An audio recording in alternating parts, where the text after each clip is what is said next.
The king should notice all that was going on, avoid foolish pleasures, and always do whatever seemed necessary at that time.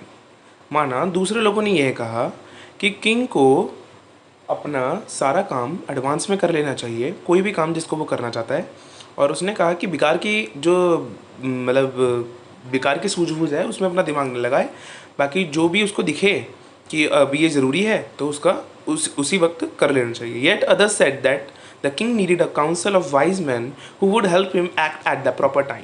और कुछ उन्हें ऐसा कहा कि king को कुछ विद्वानों के ग्रुप कुछ एक ग्रुप चाहिए जिसमें बहुत सारे इंटेलिजेंट लोग रहेंगे, विद्वान लोग, वाइज मैन रहेंगे, जिनकी मदद करेंगे किंग की उस टाइम पे, ताकि वो किंग जो है प्रॉपरली और प्रॉपर टाइम पे अपने काम को कर पाए. This was because one man would find it impossible to decide correctly without help from others the right time for every action. ऐसे उन्होंने इसलिए कहा कि एक आदमी जब किसी काम को करने के लिए सोचता है तो वो जो है बिना किसी दूसरे की राय के बगैर वो उस काम को ठीक तरीके से नहीं कर सकता. ऐसा उन्होंने इसलिए कहा. But then others said that there were some things which could be urgent. लेकिन कुछ लोगों ने ऐसा कहा कि लेकिन कुछ चीज़ें ऐसी भी होती हैं जो हमको तुरंत करनी पड़ती हैं. These things could not wait for the decision of the council.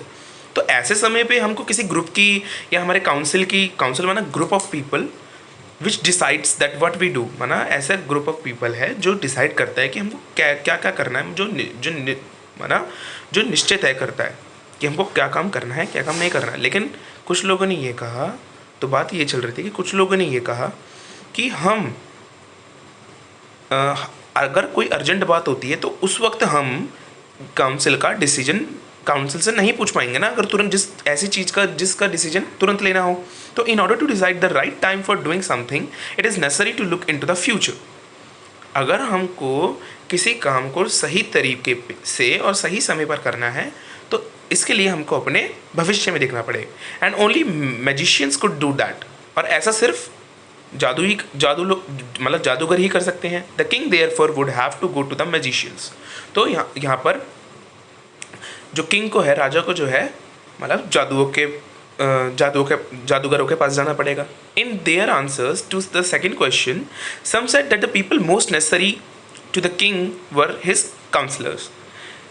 In their answers to the second question, माना दूसरे प्रश्न के जो, अभी पहले प्रश्न के जो आंसर थे वो खत्म हो गए. दूसरे प्रश्न के जो आंसर में उन्होंने कहा कुछ लोगों ने कहा that the people most necessary to the king were his counsellors.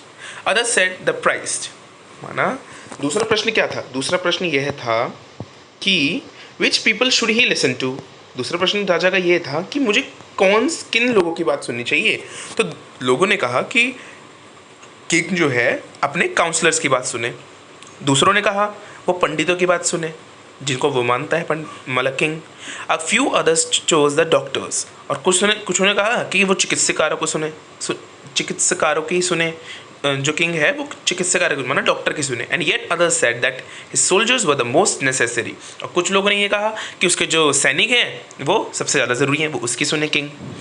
To the third question, तीसरे प्रश्न में जो है उन्होंने बोला सम सेड साइंस. कुछ लोगों ने बोला विज्ञान. Others chose fighting and yet other religious worship. कुछ लोगों ने तीसरे प्रश्न को यह सोचा. तीसरा प्रश्न ये था what is the most important thing for him to do. तीसरा प्रश्न ये था कि उसके लिए सबसे ज़्यादा ज़रूरी चीज़ क्या है. तो तीसरे प्रश्न का लोगों ने जवाब दिया साइंस, माना विज्ञान. अदर्स चूज फाइटिंग, माना सबसे ज़्यादा ज़रूरी है राजा के लिए लड़ना. Yet others religious worship.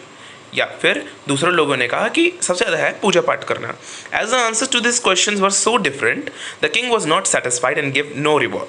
अब राजा को जो है इन जवाबों से संतुष्टि नहीं मिल पाई, तो किंग ने उनमें से किसी को भी तोहफा नहीं दिया. माना जो उसने वादा किया था कि मैं उसको अथाह धन दूंगा, वो नहीं दिया.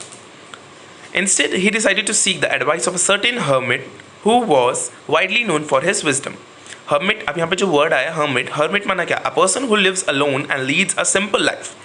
माना हर्मिट एक ऐसा इंसान होता है जो कि अकेला रहता है और अपनी सिंपल सादी जिंदगी जीता है.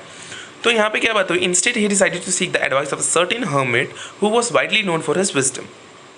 तो इनके अलावा जो वाइज मैन थे, किंग ने एक ऐसे आदमी की तलाश शुरू कर दी जो कि बिल्कुल साधारण ज़िंदगी जीता हो और बिल्कुल अकेले हो। The hermit lived in a would which he never left. माना यहाँ पे कह रहे हैं कि जो वो इंसान होता है हर्मिट, माना जो ऐसा इंसान जो कि अकेला रहता है और अपनी सादी ज़िंदगी जीता है, तो वो अपना रहन सहन कभी नहीं बदल सकता। He saw no one but simple people and so the king put on ordinary clothes. उसने किसी को नहीं देखा, साधारण लोगों को देखा, और ऐसा देखते हुए जो राजा है उसने साधारण से कपड़े पहन लिए। Before he reach his hermit's hut the king left his horse with his body guard and went on alone. माना यहाँ पे बोला जा रहा है कि जो हर्मिट है, हर्मिट माना ऐसे लोग जो कि अपनी सादी ज़िंदगी जीते हैं और अकेले रहते हैं। तो किंग का जो हर्मिट है वो कहाँ रहता था? वो झोपड़ी में रहता था। ठीक है, तो किंग भी उसकी तरह ही सादे कपड़े पहन करके वहाँ जाता है। ठीक है, the king left his horse with his body guard. King जो है अपना घोड़ा जो है अपने सैनिक के साथ छोड़ जाता है और वहाँ से उसकी कुटिया तक, माना या उसकी झोपड़ी तक, अपने हर्मिट की झोपड़ी तक अकेले जाता है।